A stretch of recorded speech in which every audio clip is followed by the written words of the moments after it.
Social media जानकारी साझा करने और लोगों से जुड़ने का शक्तिशाली मंच है। हालांकि उस पर सब कुछ वैसा नहीं होता जैसा दिखता है, और कुछ सामग्री जिसे आप देख सकते हैं वह ऐसे लोगों द्वारा बनाई गई हो सकती है जिनकी मंशा संदिग्ध है। इस वीडियो में हम 5 सोशल मीडिया यूजर्स को देखेंगे जिनकी सामान्य दिखने वाली ऑनलाइन पहचान के पीछे हत्यारी प्रवृत्ति छुपी थी।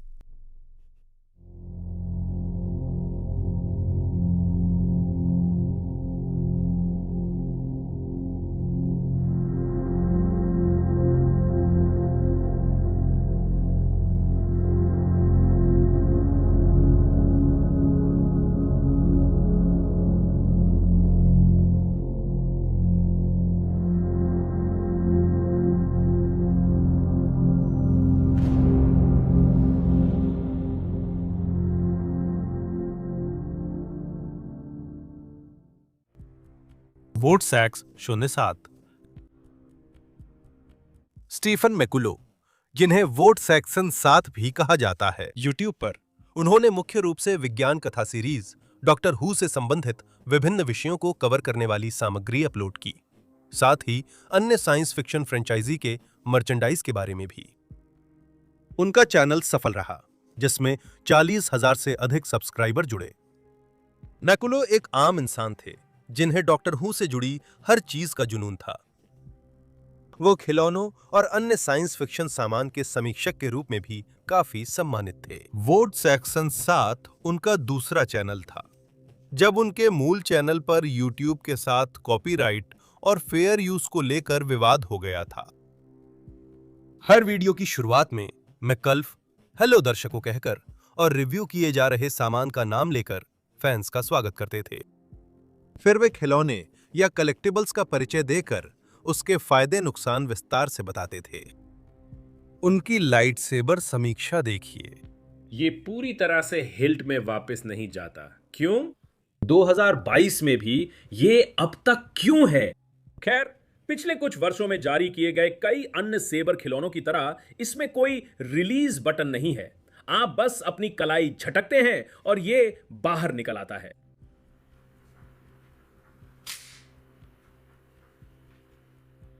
उन्होंने एक वीडियो में अपने दिवंगत कुत्ते स्मोकी को श्रद्धांजलि दी, जिससे दर्शकों ने कमेंट्स में सहानुभूति दिखाई। ये उनकी कई श्रद्धांजलियों में से एक थी जो उन्होंने दिवंगत लोगों जैसे उनके माता-पिता के लिए पोस्ट की थीं। कुछ वीडियो में उनके दोस्त और प्रशंसक एंथनी मरने भी साथ थे। मैकुलो को खिलौनों के प्रति अपने परफेक्शनिज्म के लिए जाना जाता था।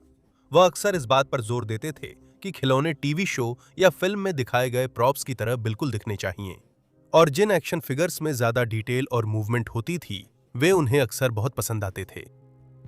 अपने दर्शकों के लिए वो एक आम इंसान थे जिन्हें डॉक्टर हू और उससे जुड़ी दूसरी चीजों का जुनून था।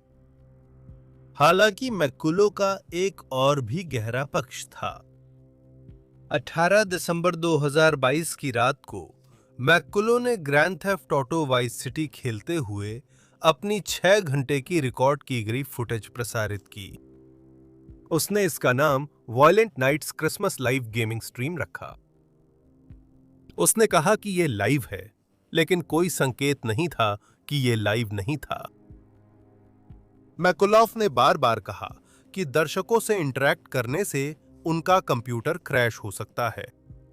उन्होंने गर्लफ्रेंड नताली पर अजीब शब्दों का खेल किया। एक उदाहरण है जब उन्होंने कार पलटने पर कहा, असल जिंदगी में ऐसा नहीं होता, बिल्कुल नताली जैसी हरकतें। फिर वो कैमरे की ओर देखकर मुस्कुराते हैं और कहते हैं, बिल्कुल नताली जैसी हरकतें।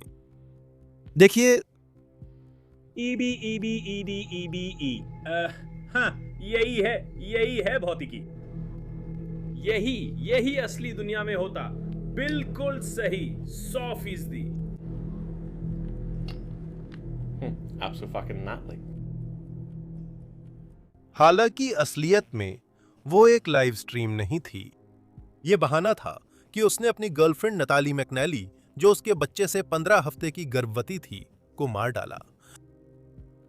नताली, जिनकी उम्र 32 साल थी, 18 दिसंबर 2022 को बेलफास्ट के लर्गन में अपने घर में मृत पाई गई थीं। उन्हें चाकू के घाव, गर्दन पर दबाव और सिर पर तेज चोटें आई थीं। अगले दिन मैकुलो को गिरफ्तार किया गया। हालांकि फरवरी 2023 तक उस पर हत्या का आरोप नहीं लगाया गया था। वो तब से ही हिरासत में है, भले ही उसने जमानत पर रिहा होने की कोशिश की हो। इन अनुरोधों को खारिज कर दिया गया क्योंकि मैकुलो ने झूठा अलिबी देने की कोशिश की, जिसमें यूट्यूब स्ट्रीम में हेरफेर भी शामिल था। नताली की हत्या के बाद मैकुलो ने उसके फोन से ऐसे संदेश भेजे जिनमें चिंता थी कि वो डायबिटिक कोमा में है। उसने नताली के परिवार से भी ऐसे बात की जैसे दुखी प्रेमी हो।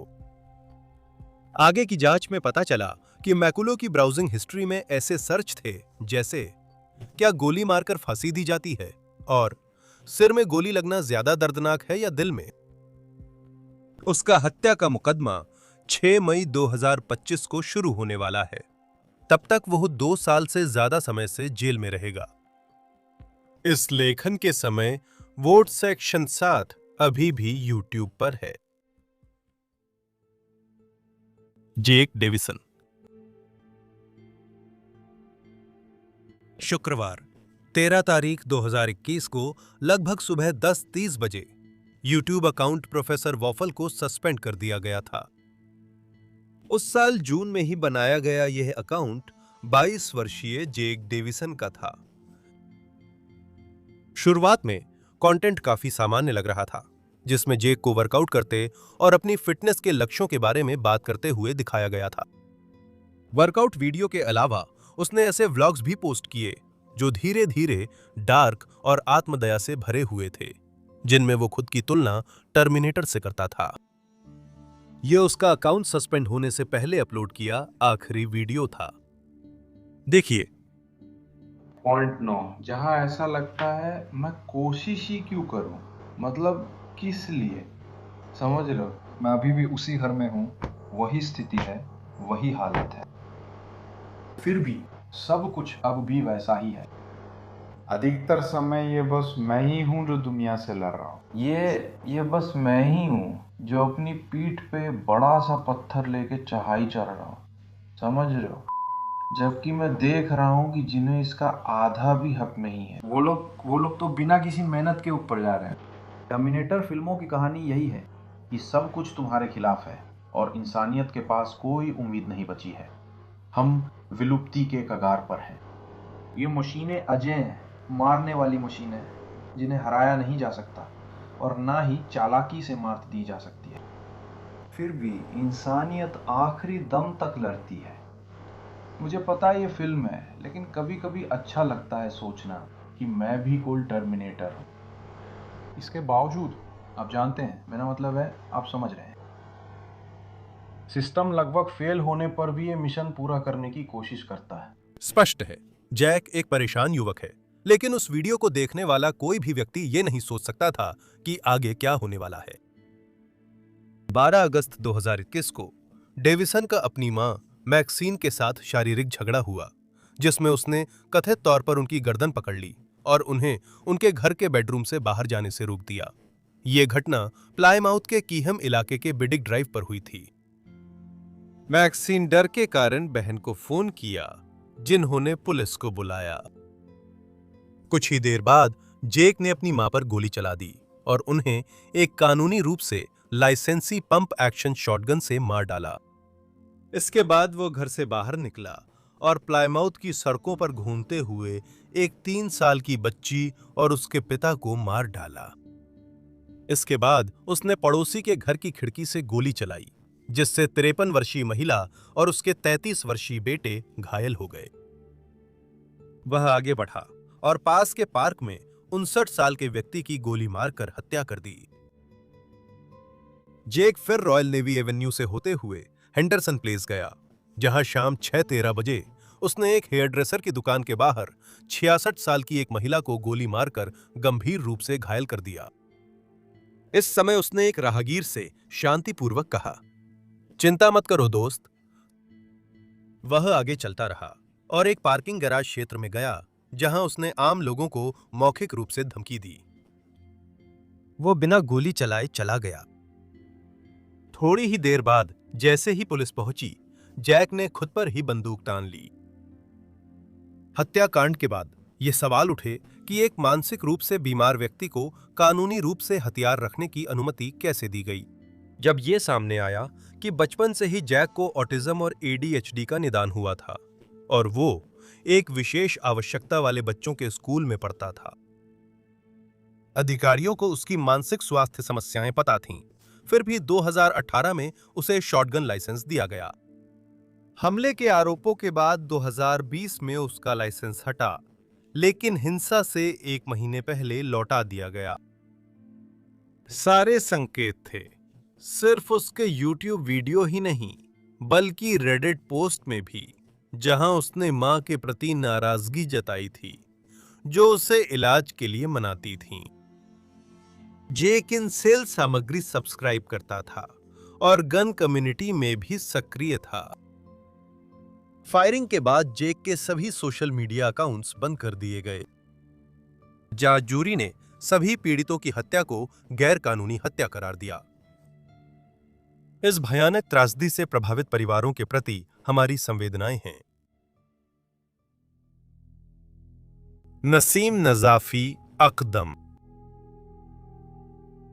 नसीम नजाफी अकदम एक 38 वर्षीय ईरानी अमेरिकी महिला थीं, जो कैलिफोर्निया के रिवरसाइड काउंटी में अपनी दादी के साथ रहती थीं। वो जुनूनी वेगन कार्यकर्ता और पशु प्रेमी थीं। नसीम सक्रिय रूप से सोशल मीडिया प्लेटफॉर्मों जैसे फेसबुक, इंस्टाग्राम, टेलीग्राम और यूट्यूब पर सामग्री साझा करती थीं और फारसी, अजरबैजानी, अंग्रेजी और तुर्की सहित कई भाषाओं में पोस्ट करती थीं। उनकी सामग्री ईरानी सोशल मीडिया पर वायरल हो गई, जिससे उन्हें व्यापक ध्यान मिला। उनके विचार बहुत प्रबल थे और वह people for the ethical treatment of animals यानी पेटा के साथ मिलकर विरोध प्रदर्शन करती थीं। अमेरिकी मरीन कॉर्प्स द्वारा ट्रॉमा पीड़ितों के लिए प्रशिक्षण प्रक्रियाओं में सुअरों के इस्तेमाल का विरोध। वो यूट्यूब को लेकर अपनी निराशा खुलकर जाहिर करती थीं और मानती थीं कि प्लेटफॉर्म उनके चैनलों के साथ भेदभाव करता है। वह अपनी वेबसाइट पर अक्सर शिकायत करती थीं कि यूट्यूब ने उनके चैनलों को फिल्टर कर व्यूज कम कर दिए। उन्होंने बताया कि कंपनी ने उनकी ज्यादातर वीडियो डिमोनेटाइज कर दी थीं।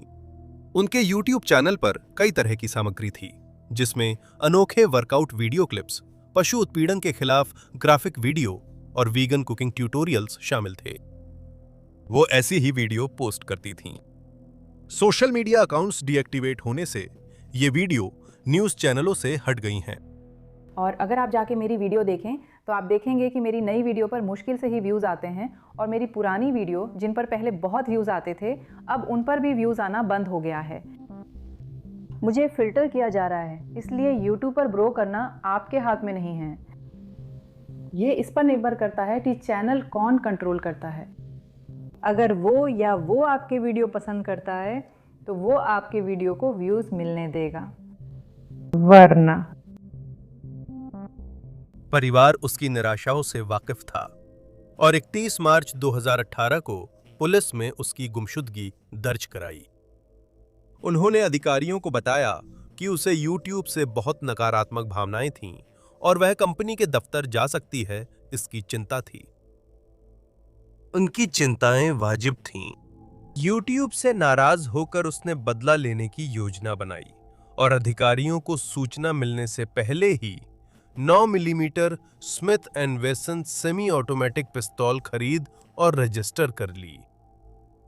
2 अप्रैल 2018 की सुबह पुलिस अधिकारियों ने अकदम को माउंटेन व्यू के वॉलमार्ट की पार्किंग में उसकी कार में सोते हुए पाया, जो यूट्यूब के मुख्यालय से 23 मील 37 किलोमीटर दक्षिण में स्थित है।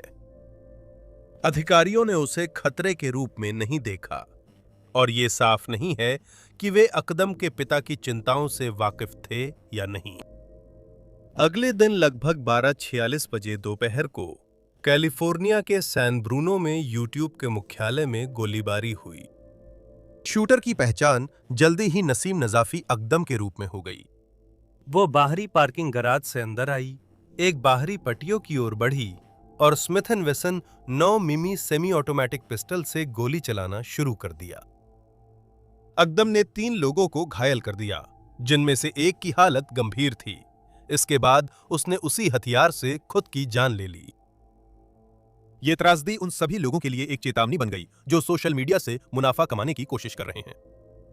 इस क्षेत्र में असफलता ने अकदम के मानसिक स्वास्थ्य पर गहरा असर डाला, जिससे ऐसी स्थिति बन गई कि उसका सारा गुस्सा यूट्यूब पर निकलने लगा और आखिरकार उसकी जान चली गई। मौत के बाद अकदम को ट्विटर पर अभिव्यक्ति की स्वतंत्रता का शहीद बताया गया। कुछ दक्षिणपंथी खातों ने #censorshipkills हैशटैग के साथ इस गोलीबारी के लिए यूट्यूब को गलत तरीके से जिम्मेदार बताया। Kelsey Turner. Kelsey Turner Instagram और मैगजीन मॉडल थीं, जिन्हें ऑनलाइन बैड बार्बी कहा जाता था। इस मॉडल ने प्लेबॉय इटालिया और मैक्सिम के कवर पर जगह बनाई और इंस्टाग्राम पर हजारों फॉलोअर्स के साथ मजबूत सोशल मीडिया मौजूदगी थी। हालांकि जब काम मिलना बंद हो गया तो केल्सी को अपने छोटे बेटे की देखभाल करते हुए गुजारा करने में काफी मुश्किलों का सामना करना पड़ा। लेकिन सब बदल गया जब वो सोशल मीडिया पर प्रसिद्ध बाल मनोवैज्ञानिक डॉक्टर थॉमस बर्चार्ड से मिली। उनका ये अनोखा रिश्ता बहुत जल्दी गहरा हो गया और बर्चार्ड खूबसूरत 25 वर्षीय केल्सी के प्रति दीवाने हो गए। बदले में उसने उनके आर्थिक सहयोग और उपहारों को स्वीकार किया और उन पर निर्भर हो गई, जिससे वह एक शानदार जीवन शैली का आनंद ले सकी। बर्चार्ड, जो केल्सी से काफी बड़े थे, खुशी खुशी उसकी आलीशान जीवन शैली का खर्च उठाते थे। 2019 की शुरुआत में केल्सी टर्नर लास वेगस में बर्चार्ड द्वारा खर्च किए गए घर और कार में रह रही थीं। कई साल खर्च उठाने के बाद बर्चार्ड ने 1 मार्च को अचानक उसके घर जाने का निर्णय लिया। उन्होंने अपनी एक्स गर्लफ्रेंड जूडी एर्ब से कहा कि केल्सी झूठ बोल रही है क्योंकि वो दी गई रकम से अपनी दवा की लत पूरी कर रही थी और वो घर की स्थिति खुद देखना चाहते थे। बर्चार्ड को पता नहीं था कि टर्नर का एक लिव इन बॉयफ्रेंड और 2 रूममेट्स भी उसी घर में रहते हैं। वहां पहुंचकर उन्होंने जानना चाहा कि क्या हो रहा है। बार से लौटते वक्त दोनों में जबरदस्त झगड़ा हुआ। टर्नर की रूममेट पैना भी कार में थी और उसने उस बहस को देखा। झगड़ा तब भी जारी रहा जब वे घर लौटे और टर्नर ने बर्चार्ड पर झूठा आरोप लगाना शुरू कर दिया कि उसके फोन में चाइल्ड पोर्नोग्राफी है।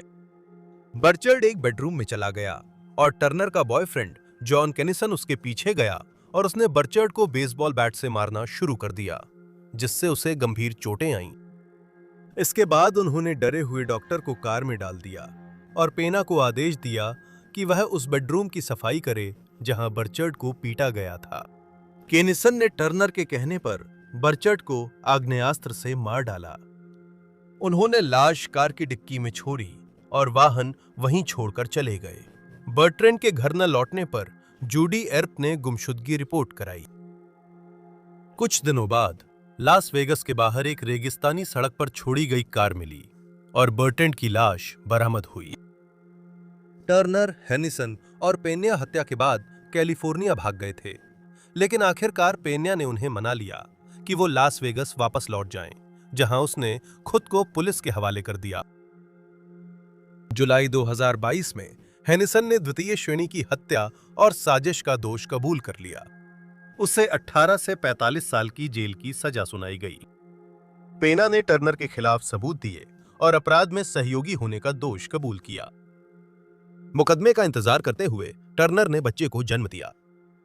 बाद में उसने एल्फर्ड प्ली ली, जिससे वो अपनी बेगुनाही बनाए रखते हुए भी 2nd डिग्री मर्डर का दोष कबूल कर सकी। उसे 10 से 25 साल की जेल की सजा सुनाई गई। मर्डर के बाद से कुछ पोस्ट नहीं हुआ, लेकिन उसका इंस्टाग्राम अकाउंट अभी भी सक्रिय है। फिर पता चला कि टर्नर ने उस आदमी को मार डाला जिसने उसके जीवन का खर्च उठाया था, क्योंकि उसे आखिरकार समझ आ गया था और वो अब उसे पैसे नहीं देना चाहता था। इतने शानदार करियर वाले आदमी का ये एक दुखद अंत है। Claire Miller.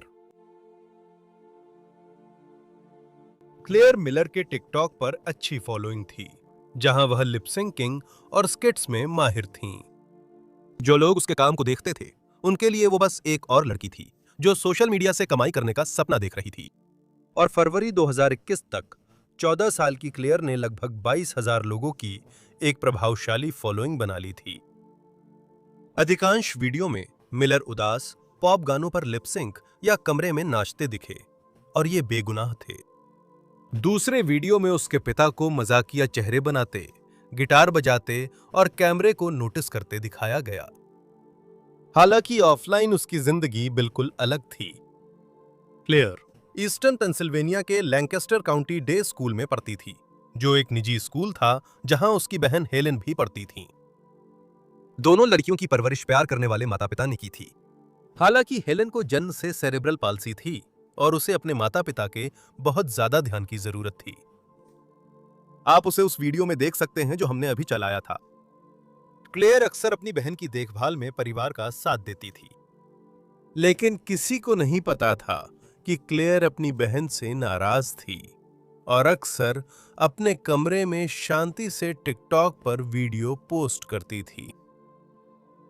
22 फरवरी 2021 को एक सामान्य सी लगने वाली रविवार की शाम को हालात बेकाबू हो गए। परिवार के लोग सोते समय एक दूसरे को शुभ रात्रि कह रहे थे।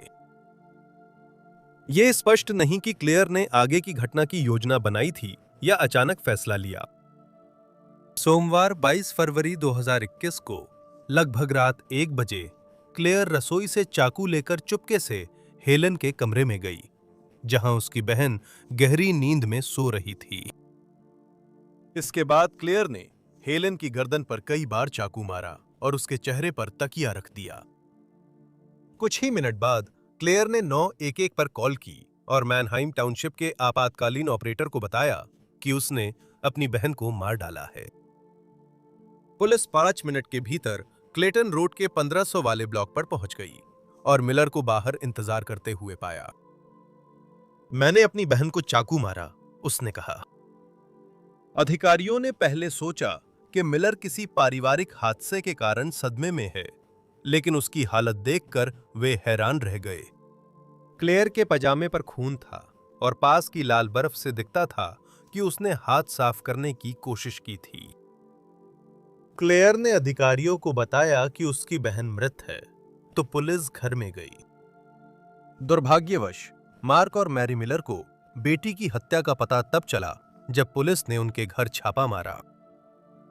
एक अधिकारी हेलन के बेडरूम गया और तकिया हटाते ही देखा कि उसकी गर्दन में सीने के ऊपर चाकू घुसा था।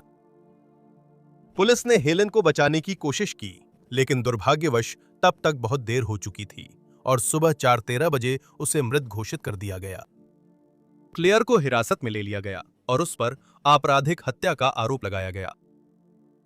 हत्या के बाद क्लेयर के टिकटॉक पर खून से सना लेटेक्स दस्ताना और खून में लिपटा खिलौना जिराफ वाला डरावना वीडियो आया। देखिए, दर्शकों से सावधानी बरतने की सलाह दी जाती है।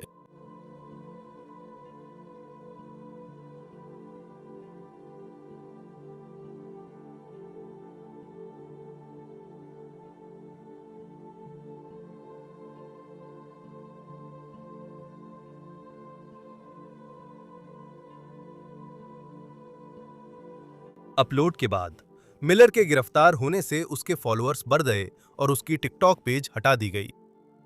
यूजर्स ने उसकी वीडियो रिकॉर्ड कर अपने पेज पर पोस्ट कर दी थी और उसकी अधिकतर वीडियो अब भी टिकटॉक पर उपलब्ध हैं, जिनके कमेंट्स में उसके अपराध का जिक्र है। 10 मार्च 2023 को अब 16 साल की क्लेयर ने 3rd डिग्री मर्डर का गुनाह कबूल कर लिया और उसे 12.5 से 40 साल तक जेल में रहना होगा।